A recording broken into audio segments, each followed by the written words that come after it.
com essas mudanças aí, com essas coisas loucas que têm acontecido, essas emoções que têm rolado nas eleições desse ano aí, a economia, o mercado, a bolsa, tudo isso responde que nem responde aqui, lá?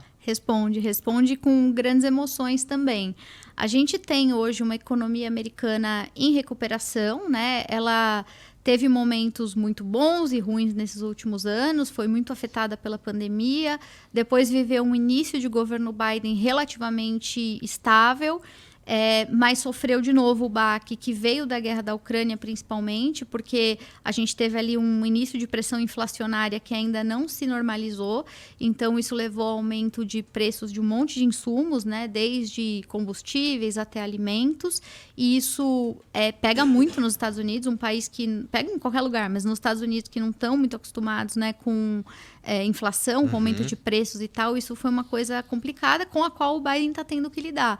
É louco porque se você perguntar para um economista como está a economia americana, os economistas, até muitas vezes, muito mais liberais do que o Biden seria, vão dizer que a economia americana vai bem, né? Em termos assim de como vai a bolsa, como vai o desemprego, o controle sobre o emprego, as contas públicas, tal. A galera vai dizer, não, tá ok, né? Muita gente, inclusive, diz, é surpreendente que um presidente com essas condições econômicas seja tão mal avaliado como o Biden, porque realmente a economia em outros momentos... Em geral é o que move a opinião, deveria mover, né? Pelo menos historicamente é o que move. O pessoal fala, o americano vota com bolso, tem essa coisa, né? Historicamente.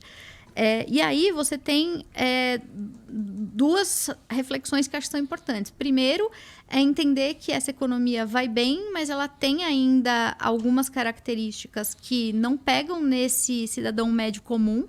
Então, o cidadão médio comum continua com o produto caro, não chegou na ponta, os efeitos que foram tomados, né, para conter a inflação, isso atrapalha muito.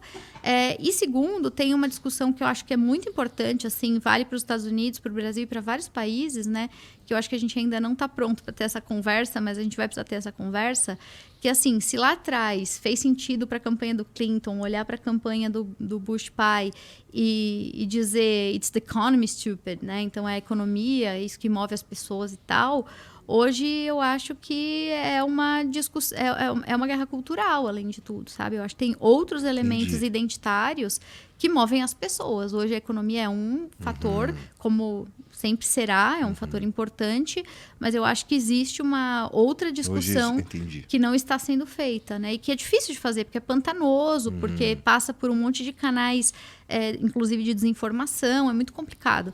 Então, no caso da economia americana, o que a gente tem visto é ela tentando se recuperar e enfrentando algumas melhoras, né, aos poucos, mas muito oscilante a depender da instabilidade que o país passa. Quando a gente viu agora nesses últimos tempos, em questão de poucos dias, né, o atentado contra o Trump, a desistência do Biden, a troca da candidatura para a Câmara, a expectativa em relação a quem ela vai escolher de vice, porque isso faz um gesto, dá um sinal também, a gente viu, né, as coisas assim oscilando muito intensamente.